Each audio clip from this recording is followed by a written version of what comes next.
Hello, Comet family. So here I'm Lara Fatima. I hope you are doing well.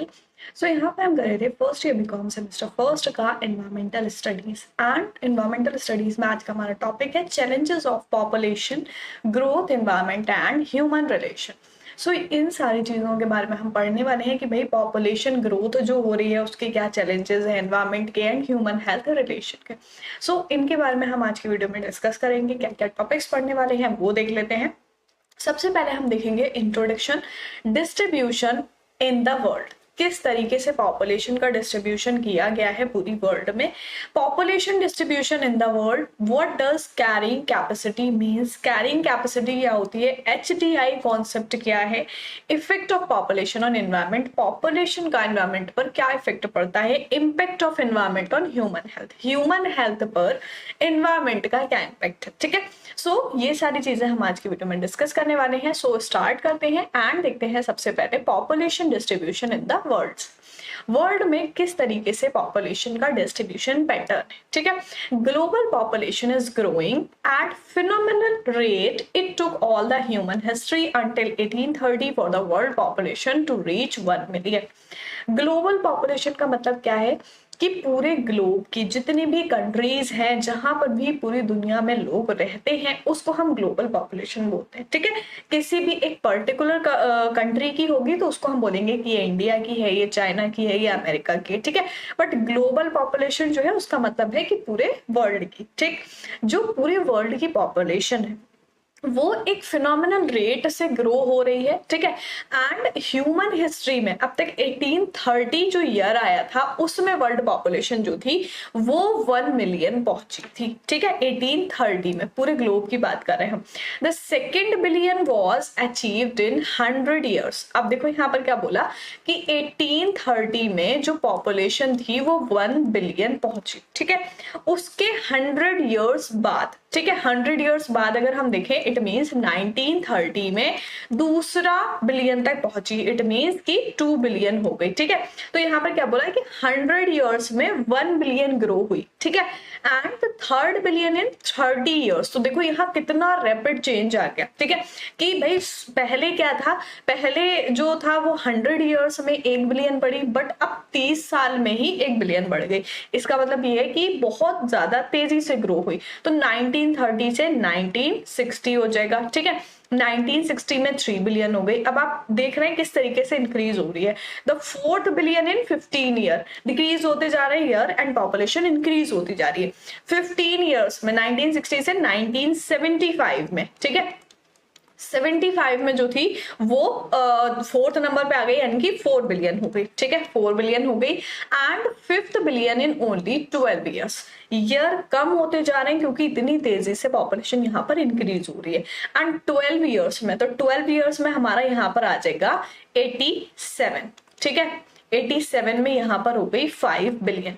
तो इस तरीके से आप देखोगे कि पहले जो आपका ईयर गैप है 1 बिलियन होने में वो कितना है 100 ईयर्स, एंड देन उसके बाद बोला कि भाई 100 ईयर्स के बाद एकदम से 30। इट मीन्स कितना इसमें तेजी से चेंज आया। ठीक है, 30 के बाद यहाँ हो गई 15 एंड देन 15 के बाद ये आ गई 12 ईयर्स में। ठीक है, तो इस तरीके से पूरी ग्लोबल पॉपुलेशन जो है वो ग्रो हुई है, उसका पूरा पैटर्न बताया। Population is predicted to exceed 9 billion by 2050।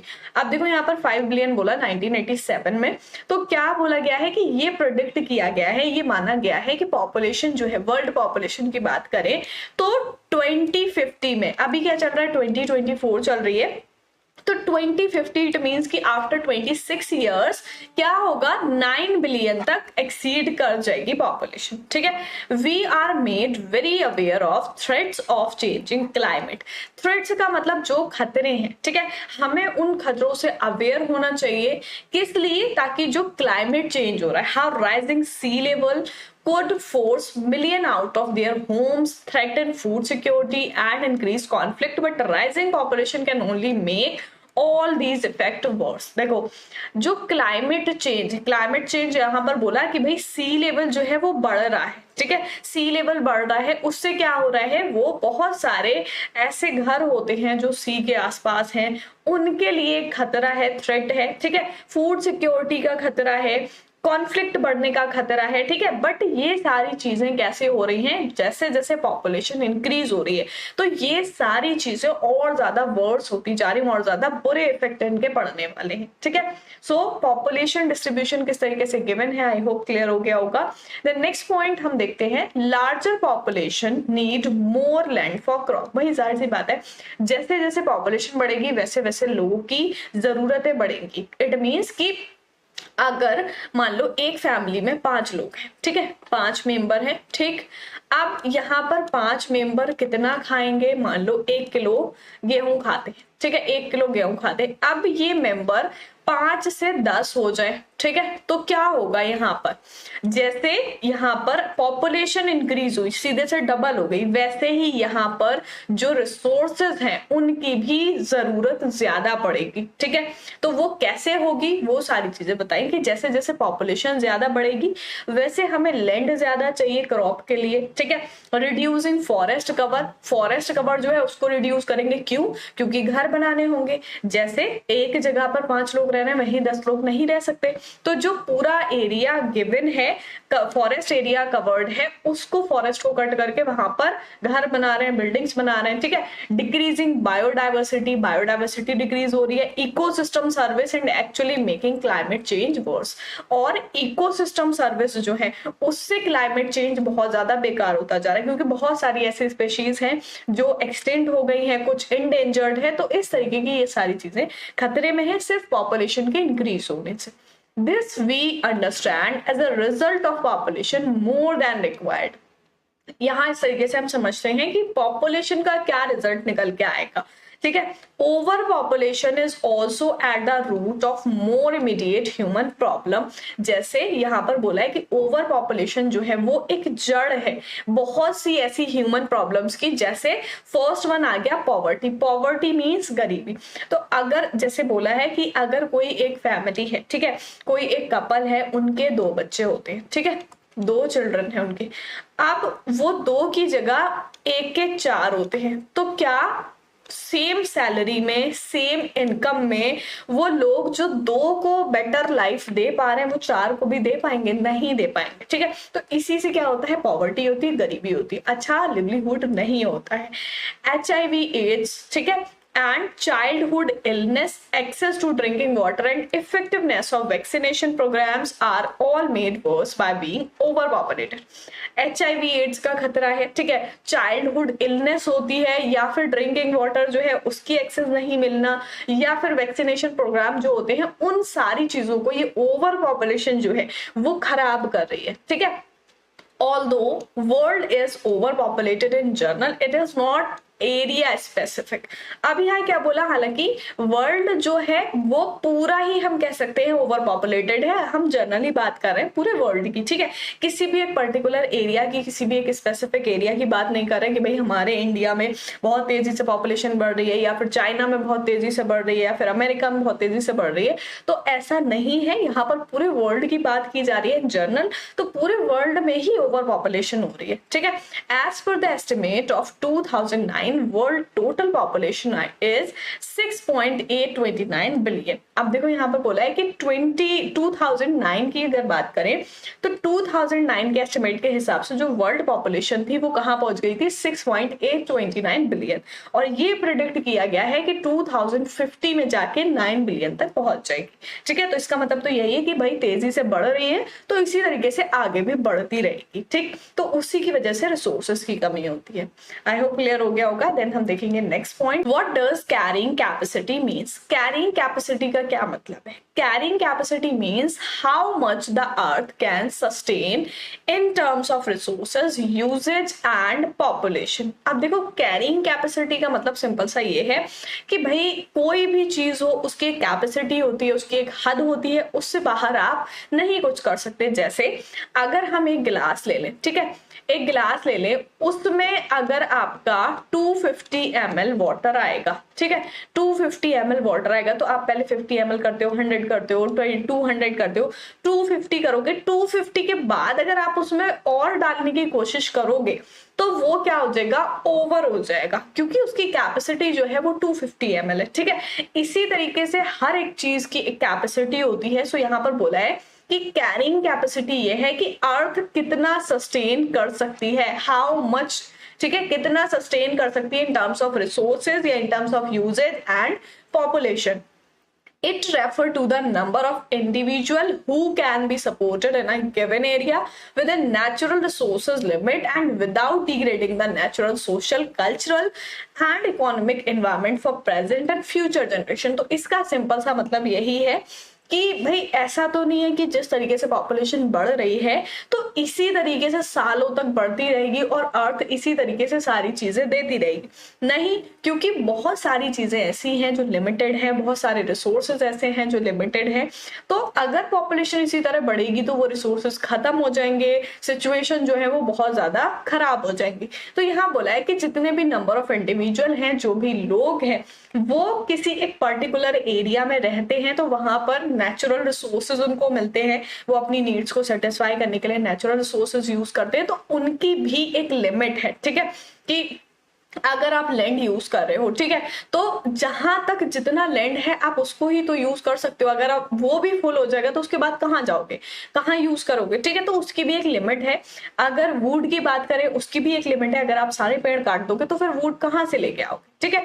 तो बिना किसी नेचुरल रिसोर्सेज को, बिना किसी सोशल, कल्चरल, इकोनॉमिक एनवायरनमेंट को डिग्रेड किए हुए प्रेजेंट और फ्यूचर जनरेशन के बारे में सोचना, ठीक है, उसको हम कैरिंग कैपेसिटी बोलते हैं कि अर्थ कितना कैरी कर सकती है, ठीक है, कितनी पॉपुलेशन इसमें हो सकती है या कितने रिसोर्सेज इसके यूज किए जा सकते हैं. It is the maximum number of consumer that can live in a finite space like the maximum number of deer that can live on an island. So देखो, बहुत ही सिंपल सी चीज एग्जाम्पल के तौर पे यहाँ पर बताइए कि हम यही बात कर रहे हैं पूरे वर्ल्ड में जो भी हमारी अर्थ है उस पर कितनी चीजें कहाँ हमें अवेलेबल है और कितने लोग वहां पर रह सकते हैं. तो यहाँ बोला है कि जो मैक्सिमम नंबर ऑफ कंज्यूमर है कि भाई किसी एक फाइनाइट स्पेस में इतने लोग रह सकते हैं, ठीक है, क्योंकि लैंड एरिया जितना है उस पर इतने लोग रह सकते हैं. अगर मान लो 5 लोगों के रहने की जगह है, ठीक है, 5 लोगों के रहने की जगह है, वहां पर 20 लोग नहीं रह सकते, ठीक है. तो एक जो स्पेस होता है कि भाई एक स्पेस ऐसा है, यहाँ पर इतने रिसोर्सेज हमें अवेलेबल है, 5 लोगों का खाना हमें अवेलेबल है, 5 लोगों की जगह अवेलेबल है, तो वहां पर 20 लोग नहीं रह सकते, ठीक है. तो ये है कि भाई मैक्सिमम नंबर जो है वो यहाँ पर बताया गया है. Sometimes the terms is used in a number that can be supported in a square mile given a certain type of environment. तो इसको किस तरीके से कभी कभी नापते हैं, बोला है कि हम एक नंबर यूज करते हैं, ऐसा मान लेते हैं कि भाई स्क्वायर माइल गिवन है हमें, ठीक है, किसी एक सर्टेन टाइप ऑफ एनवायरनमेंट के लिए. एंड यहाँ पर हम देखेंगे कि भाई कैरिंग कैपेसिटी क्या होती है एंड किस तरीके से हम उससे बाहर जाते हैं और किस तरीके से उसके अंदर आते हैं. सो यहाँ पर आपको दिख रहा होगा, यहाँ कंजप्शन है एंड यहाँ पर टाइम है, ठीक है. टाइम ऐसे है आपका हॉरिजॉन्टल एंड वर्टिकल जो है वो कंजप्शन है. अब यहाँ पर देखो, जो भी रिसोर्सेज हैं, जो भी लोग हैं वो उनको कंज्यूम कर रहे हैं. तो ऐसा तो नहीं है, कुछ चीजें तो रिन्यूएबल होती है, आपको मिलती रहेंगी, बट वो भी कब तक मिलती रहेंगी, ठीक है, वो भी एक टाइम के बाद जाके खत्म हो जाती है. सो यहाँ पर देखो आपको एक लाइन शो हो रही है ये वाली, ठीक है, एंड इसमें यहाँ पर बोला है कि कैरिंग कैपेसिटी हमारी ये है इतनी, ठीक है. ये जो शो हो रही है ये हमारी कैरिंग कैपेसिटी है अर्थ की, कि भाई इतना कैरी कर सकती है, ठीक है.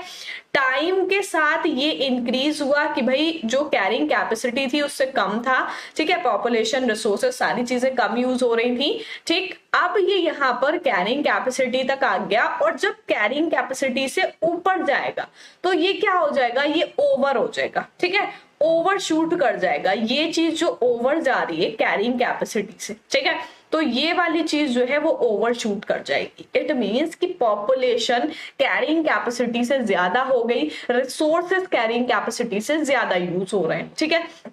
एंड अगर ये नीचे को जाता है, इस तरीके से नीचे को जाता है, ठीक है, सो ये क्या हो जाएगा हमारा, ये हो जाएगा कि जो कैरिंग कैपेसिटी है वो डिग्रेड हो रही है, ठीक. तो इस तरीके से यहाँ पर बोला है वी आर हेयर मीन्स कि हम ऐसी सिचुएशन पर हैं. ये सिचुएशन जो आपको दिख रही है बिल्कुल टॉप वाली, कि कैरिंग कैपेसिटी बिल्कुल हमारी कैरिंग कैपेसिटी से ओवर हो चुके हैं, ठीक है, कैरिंग कैपेसिटी से ओवर हो चुके हैं कि भाई अगर इसी तरीके से सारी चीजों को यूज करते रहे तो एक सिचुएशन बहुत ज्यादा खराब आ जाएगी। ठीक है, सो कैरिंग कैपेसिटी समझ में आ गया क्या होती है कि अर्थ जो है वो कितने पॉपुलेशन को अपने अंदर सही से सारी चीजें प्रोवाइड करा सकती है, कितने रिसोर्सेज वो प्रोवाइड करा सकती है। ठीक है, सो आई होप अच्छे समझ में आ गया होगा। देन हम देखेंगे HDI द कॉन्सेप्ट। HDI क्या है? The HDI combine 3 dimensions. HDI में 3 डायमेंशन है। यहाँ पर आपका जो HDI है वो 3 चीजों से बना है। जैसे यहाँ बोला है HDI का मतलब क्या है, यहाँ पर HDI है हमारा ह्यूमन डेवलपमेंट इंडेक्स। ठीक है, ह्यूमन डेवलपमेंट इंडेक्स। कभी कभी ऐसा होगा, ये आपका MCQ टाइप क्वेश्चंस में भी आ सकता है कि HDI की फुल फॉर्म क्या है। ठीक है, या फिर आपका किसी भी तरीके से इसका MCQ टाइप या फिलिप्स टाइप में क्वेश्चन पूछा जा सकता है, तो इसको याद रख लेना, ह्यूमन डेवलपमेंट इंडेक्स। ठीक है, अब ह्यूमन डेवलपमेंट इंडेक्स में क्या सारी चीजें आती हैं? First one is life expectancy at birth as an index of population health and longevity.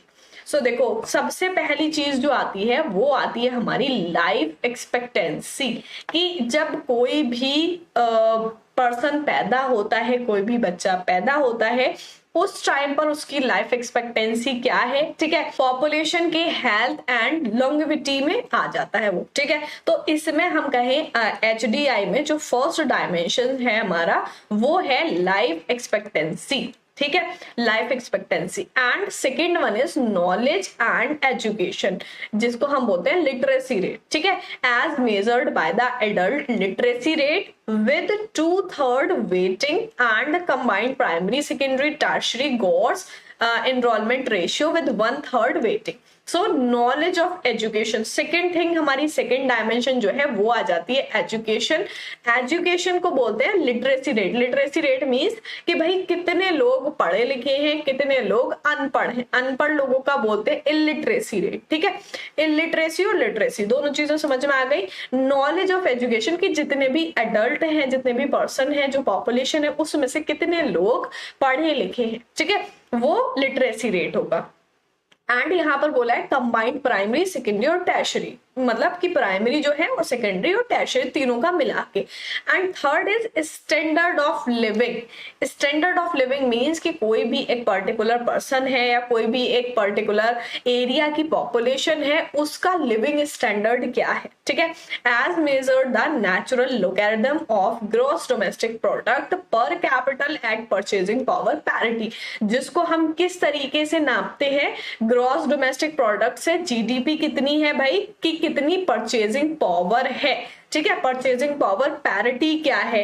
Per capita के हिसाब से, कि मतलब किस तरीके से देखते हैं कि भाई कोई इंसान अमीर है, कोई इंसान गरीब है, स्टैंडर्ड ऑफ लिविंग क्या है उसका। ठीक है, कोई एक पर्टिकुलर पर्सन है वो 10,000 रुपए महीना कमाता है, कोई एक पर्टिकुलर पर्सन है वो 10 लाख रुपए महीना कमाता है, तो यहाँ पर परचेजिंग पावर दोनों की अलग अलग हो जाएगी। एंड ये हमारा इससे पता लगेगा कि भाई क्या उनका स्टैंडर्ड है लिविंग का। ठीक है, तो ये 3 चीजें हमारी इसमें आ जाएंगी HDI में आपकी सिंपल सी। फर्स्ट वन क्या है समझ में आ गया? Literacy rate, life expectancy and आपका जो लिविंग स्टैंडर्ड है। ठीक है, फर्स्ट आपका लाइफ एक्सपेक्टेंसी। ठीक है, लाइफ एक्सपेक्टेंसी। सेकेंड आपका लिटरेसी रेट, या फिर जिसको हम बोल सकते हैं एजुकेशन। ठीक है, क्योंकि जितने लोग पढ़े लिखे होते हैं उन्हीं को लिटरेसी रेट में आते हैं। ठीक है, सेकेंड हो गया लिटरेसी एंड देन थर्ड है स्टैंडर्ड ऑफ लिविंग। ठीक है, तो इन तीनों चीजों से मिलके आपका HDI बनता है, ह्यूमन डेवलपमेंट इंडेक्स। ठीक है,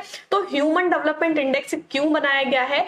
ताकि जो लोगों की लाइफ एक्सपेक्टेंसी है कि भाई कितना बर्थ रेट है, कितना डेथ रेट है, कितने लोग पैदा हो रहे हैं, कितने लोग मर रहे हैं, वो लाइफ एक्सपेक्टेंसी में आ जाएगा। दूसरी चीज जो पॉपुलेशन है वो कितने पढ़े लिखे हैं, कितने अनपढ़ हैं। ठीक है, वो ह्यूमन डेवलपमेंट इंडेक्स में आ जाएगा। एंड तीसरी चीज की जो अमीर और गरीब है, जितनी उनकी इनकम है उस हिसाब से वो अपनी कैसी लाइफ वहां पर जी रहे हैं। ठीक है, सो आई होप क्लियर हो गया होगा HDI का कॉन्सेप्ट। देन नेक्स्ट पॉइंट हम देखेंगे how HDI influence on economy. Human development index जो है वो इकोनॉमी को किस तरीके से इन्फ्लुएंस करता है। Human development is very important in terms of living condition in any country. किसी भी कंट्री की अगर हम बात करें तो लिविंग कंडीशन जो होती हैं उनके टर्म्स में देखें तो ह्यूमन डेवलपमेंट बहुत ज्यादा इंपॉर्टेंट है।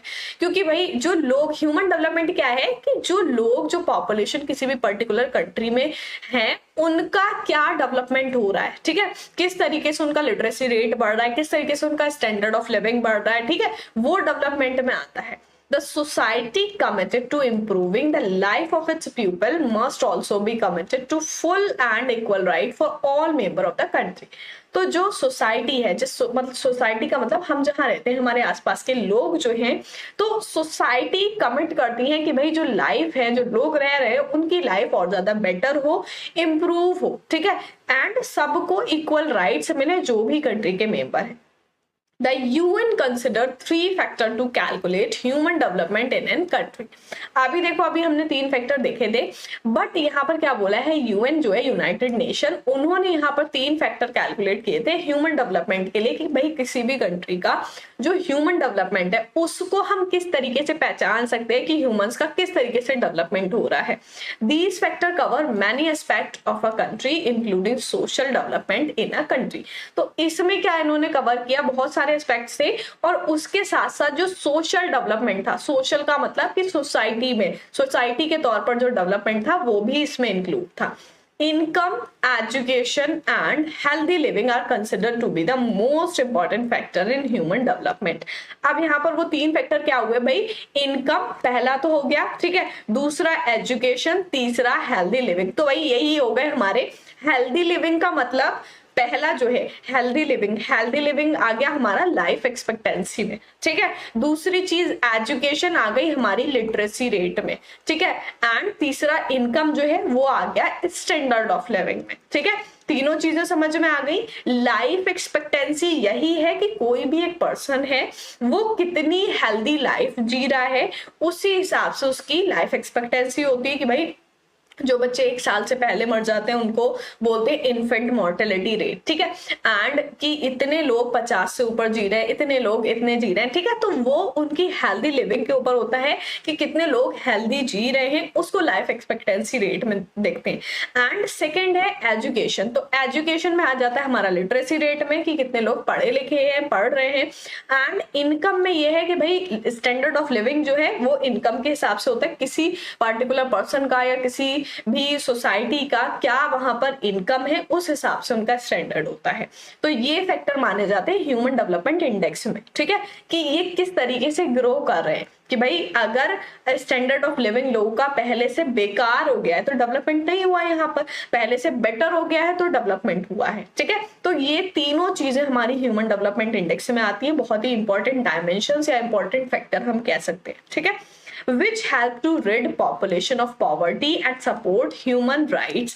जो क्या करते हैं, पॉपुलेशन को पॉवर्टी से छुटकारा दिलाते हैं और ह्यूमन राइट्स के लिए सपोर्ट करते हैं। तो किस तरीके से इन्फ्लुएंस करती है इकोनॉमी को, समझ में आ गया। देन नेक्स्ट पॉइंट हम देखेंगे HDI इन इंडिया। इंडिया में ह्यूमन डेवलपमेंट क्या है। Since 1991, when India has accepted, executed liberalization, privatization and globalization policies, GDP growth rate has become a keyword। तो देखो अभी हमने HDI का जब कॉन्सेप्ट देखा उसमें हमने देखा था GDP के बारे में, ग्रॉस डोमेस्टिक प्रोडक्ट के बारे में, ठीक है, स्टैंडर्ड ऑफ लिविंग क्या है लोगों का। तो जब इंडिया में लाइबलाइजेशन, प्राइवेटाइजेशन और ग्लोबलाइजेशन आया उस टाइम के उस पॉलिसीज को लेकर यहाँ पर GDP ग्रोथ रेट जो था वो एक बहुत ही इंपॉर्टेंट की पॉइंट बन गया था, ठीक है। It has got disproportionate amount of attention from policy maker and economist। जो policy maker थे, जो economist थे, उन्होंने इस पर disappropriate amount अपना दिखाया कि भाई उनका attention नहीं था। It has been used excessively to measure the success or failure of any policy। किसी भी policy का सक्सेस या फेलर, मतलब कि वो पास हुई या फेल हुई, वो चीज चेक करने में यूज होता था। बट आफ्टर 2 डिकेड्स, डिकेड्स का मतलब मैंने ऑलरेडी आप लोगों को बताया भी है, डिकेड्स का मतलब 10 ईयर्स, 2 डिकेड्स मीन्स कि 20 साल बाद, ठीक है, it has become clearly visible that GDP growth rate alone can not major the development of a nation. तो देखो जीडीपी ग्रोथ रेट को मेन माना गया था। अब कुछ सालों बाद, 20 साल बाद, यहां बोला कि 20 साल बाद ऐसा हुआ कि जो जीडीपी रेट था, जो जीडीपी ग्रोथ रेट है, वही हमें क्लियर ये दिखने लगा कि भाई सिर्फ जीडीपी रेट से कुछ नहीं होगा, सिर्फ जीडीपी रेट से हम डेवलपमेंट नहीं निकाल सकते, नहीं मेजर कर सकते किसी भी नेशन का, ठीक है। This difference between growth and development too has become clear. और देखो ग्रोथ में और डेवलपमेंट में बहुत ज्यादा फर्क होता है, और इन दोनों के बीच का जो फर्क था वो दिखने लगा कि भाई डेवलपमेंट या ग्रोथ क्या है, उस चीज को हमें देखने के लिए सिर्फ जीडीपी पे नहीं रहना होगा, ठीक है। The growth clearly indicate the conversion of goal achievement into GDP। जो ग्रोथ थी वो क्लियरली ये चीज शो कर रही थी कि जो कन्वर्जन है गोल अचीवमेंट का वो जीडीपी में हुआ है, ठीक है, कि जो गोल थे वो सिर्फ जीडीपी को देखा जा रहा है। In spite fast pace economic growth for last 10 to 20 years, a large part of our population remain illiterate। अब इस चीज को देखा गया कि भाई जितनी तेजी से इकोनॉमिक ग्रोथ हो रही थी 10-20 साल से, ठीक है, उसके साथ साथ जो पॉपुलेशन है उसका लार्ज पार्ट जो है वो इलिटरेट है। इलिटरेट मींस अनपढ़ है, ठीक है। तो जो पॉपुलेशन है उसमें लिटरेसी रेट जो है वो कम है। इसका मतलब यही हुआ ना कि इलिटरेट लोग ज्यादा हैं, तो इट मींस कि लिटरेसी रेट कम है। A large part of our population does not have access to safe drinking water and proper medical care. और एक बहुत बड़ी पॉपुलेशन ऐसी है जिसको पानी का एक्सेस नहीं है, उनको पीने का पानी इजीली अवेलेबल नहीं होता, एंड उनके पास प्रॉपर मेडिकल केयर नहीं है, ठीक है, कि भाई अगर किसी की तबीयत खराब हो जाए तो दूर दूर तक कोई डॉक्टर, कोई मेडिकल नहीं है उस जगह पर, ठीक है।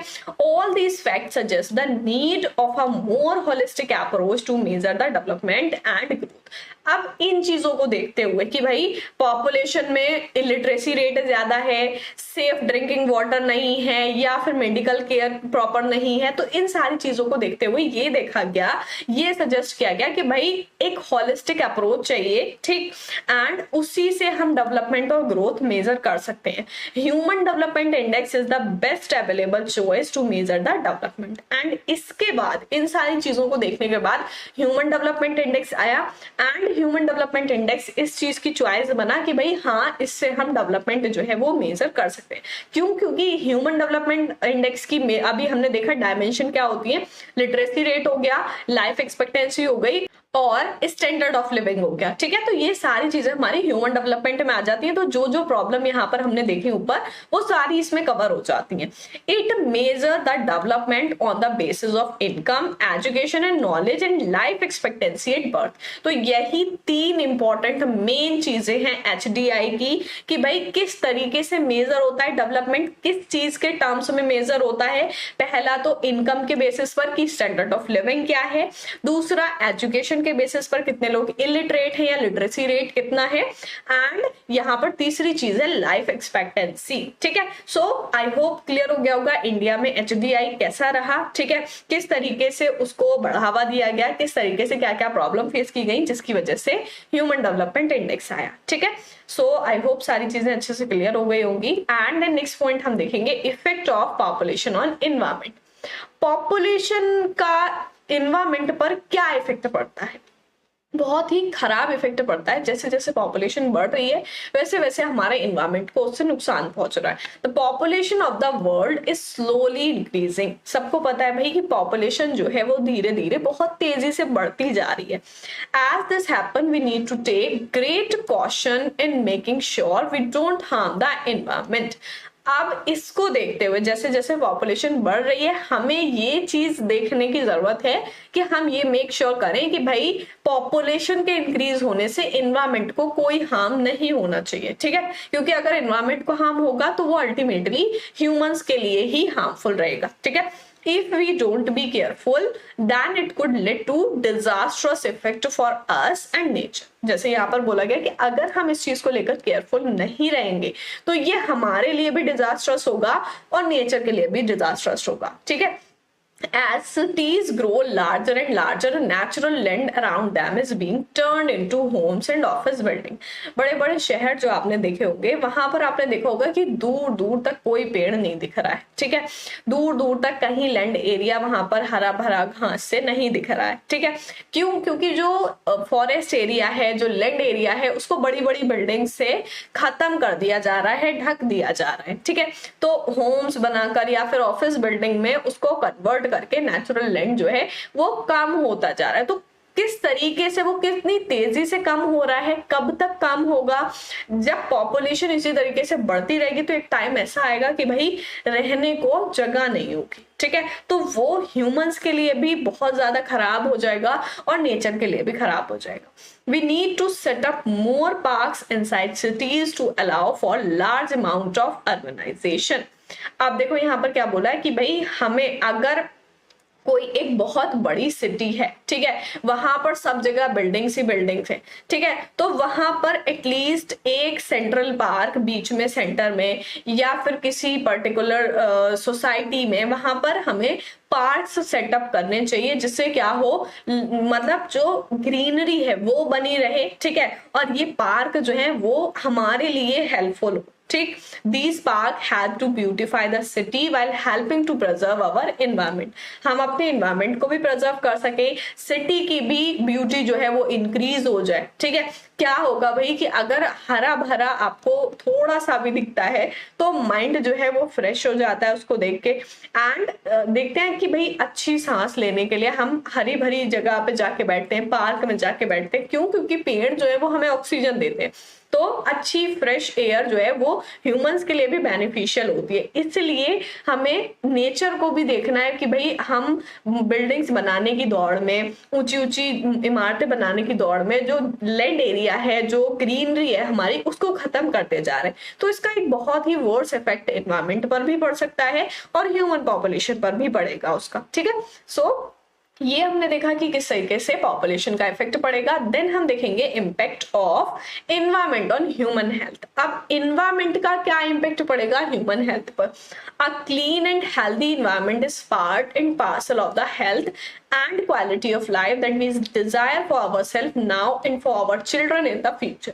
अब देखो भाई, हम अपने लिए, अपने आगे बच्चों के लिए, फ्यूचर जनरेशन के लिए यही सोचते हैं, यही चाहते हैं कि भाई इन्वायरमेंट से हमें अच्छी चीजें मिले, हेल्दी चीजें मिले, जिससे हमारी लाइफ जो है वो बेटर हो, हेल्दी हो, ठीक है। तो उसके लिए हमें कुछ ना कुछ तो करना पड़ेगा। People demand that the air they breathe, the water they drink and food they eat is free of population contaminants. अब देखो, हम ही लोग पॉल्यूशन को बढ़ाते हैं, हम ही लोग जो है एयर को गंदा कर रहे हैं, वाटर को गंदा कर रहे हैं, और हम एक्सपेक्ट ये करते हैं कि हमें अच्छी हवा मिले सांस लेने के लिए, पानी साफ सुथरा मिले, ठीक है। तो उसके लिए हमें रोकना होगा, ठीक है। ये सारी चीजें जो हम एनवायरमेंट के साथ गलत करते हैं वो कम करनी होगी। तो पॉपुलेशन ये डिमांड करती है कि भाई हम जो हवा ले रहे हैं, सांस ले रहे हैं, वो हमें अच्छी मिले, ठीक है, एंड जो खाना, जो पानी हम पी रहे हैं वो अच्छा मिले, पॉल्यूशन फ्री हो, ठीक है। They want to live undisturbed by noise and they want to enjoy the beauty of rural areas. अब जो लोग हैं वो अनडिस्टर्ब भी रहना चाहते हैं नॉइज से, जैसे कि भाई ट्रेन है और ट्रांसपोर्टेशन का जो बहुत तेज तेज हॉर्न है, आवाजें हैं हर जगह की, उनसे भी फ्री रहना चाहते हैं, बट उनके बिना रह भी नहीं पाते हैं, क्योंकि हमें वो सारी चीजों की जरूरत है, ठीक है। एंड रूरल एरिया यानी कि जो गांव वाले एरिया होते हैं, उनकी ब्यूटी भी इंजॉय करना चाहते हैं। Unspoiled green coastline and mountain area. Coastline जो है, आपने देखा होगा बीचेस पर, माउंटेन एरिया पर कितना ज्यादा प्लास्टिक, सारा कचरा ऐसे फेंक देते हैं। तो उन चीजों को अनस्पॉइल्ड, खराब तरीके से नहीं देखना चाहते, उनको साफ देखना चाहते हैं। तो ये सारी डिमांड्स जो है वो पूरी हमें खुद ही करनी होगी। Healthy and balance natural system are essential for supporting life on this planet.